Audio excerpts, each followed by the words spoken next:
going to be 72 exactly for the mat. This is a beautiful piece of 5-ply. It's what they call a 23-33.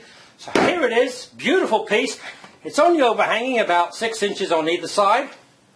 Here's the base platform that we got. You can probably see it's 2 sheets of 8x4, which I actually cut down the middle.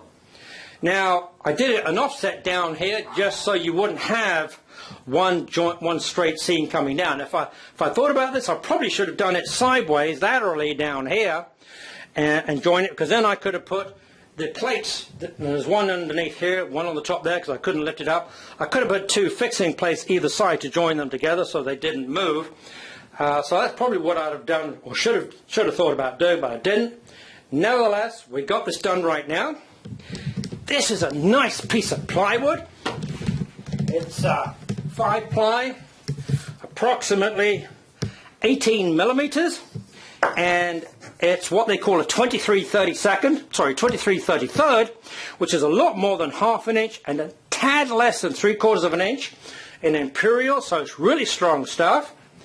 And we're going to put some side rails on first underneath here, because these are 2x4. We're going to put a 2x4 slat underneath, or a stud underneath here. Then we're going to put some nice finish rails on the side. They're going to be stained to match this, so you won't see this horrible finish. And of course, what we had to do is to put a nice piece of vinyl over the top. No matter how nice this is, we don't want my $1,000 Casper going direct onto wood. We're going to put some vinyl all the way, sheet vinyl all the way over the top, and then tuck it round. And it'll be hidden by the side rails. So that's what we're going to do next. So here's the stud we're putting on the side down here. We've got a couple of clamps to hold it up. And as you can see, it basically fills the end, so I can put a bit of that finish right here and still screw it into the end. We pre-drilled the holes to begin with a standard drill, and then I'm going to recess them like this with this little puppy. This is called a ½ inch 6-flute countersink, and that will just give us a nice little finish down here. So when we put the screws in, they won't be sitting proud. The actual fluted top of the wood screw is going to go down underneath the top of the surface. You can see them down here. Got to do that one a bit more. Haven't done that one yet, so we're going to do these two, and it just has a nice little finish. There it is. It's a little bit of extra finish that you don't see nowadays very often. People just push it down and hope it works. But a little bit of countersinking will make this go real nice.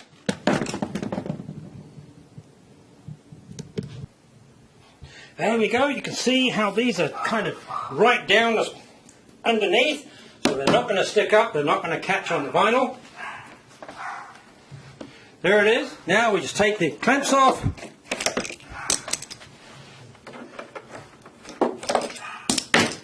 and there it is.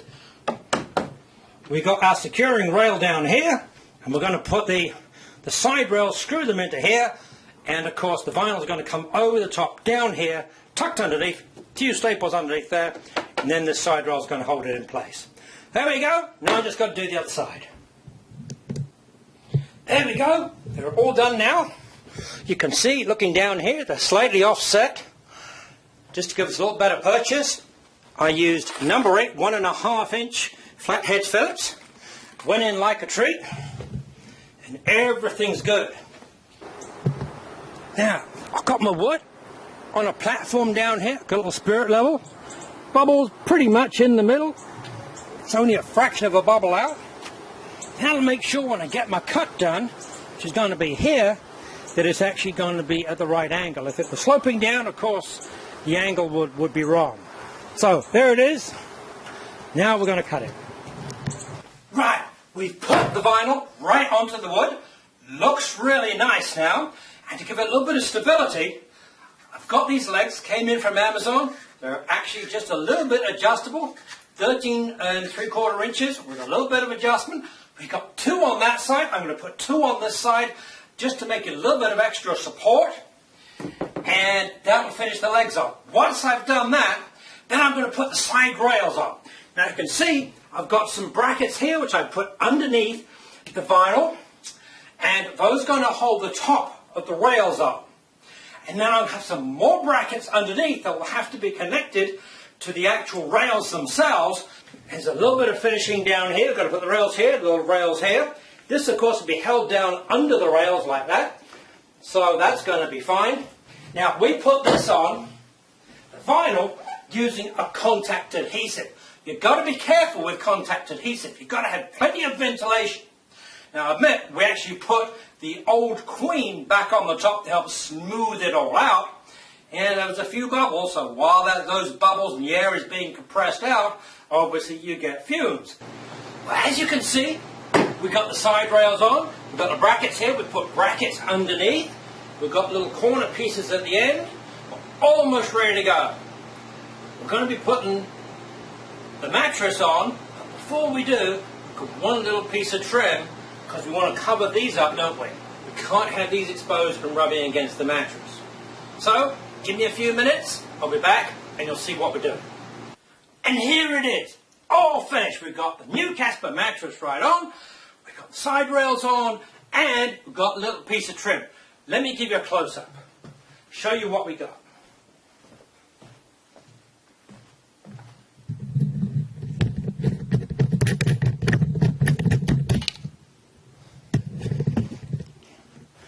Here it is.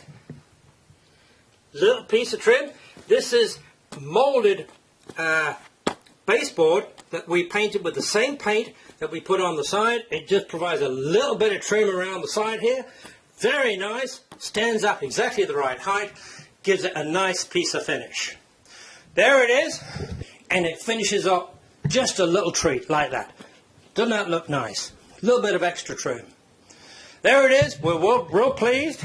Now we can get the covers on and go back to getting a good night's sleep. See you next time for the next project. Thanks, guys.